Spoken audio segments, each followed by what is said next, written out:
O kabayan, napagpasa ka na ba ng resume mo kay Ma'am Janet Bautista? Nalalapit na ang interview.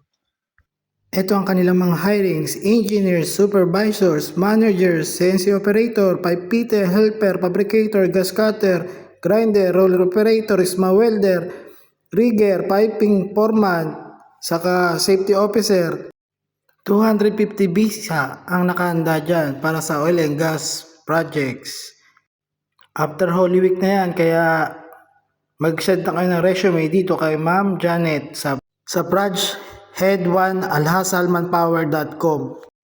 At maaari rin kayong pumunta sa JEA Building, President Aquirino Avenue, corner San Pascual, Malate, Manila.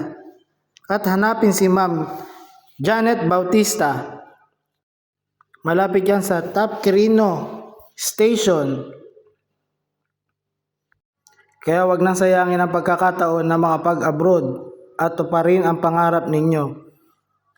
Mag-send na kayo ng inyong resume sa kanyang email or pumunta sa agency. Good luck mga kababayan!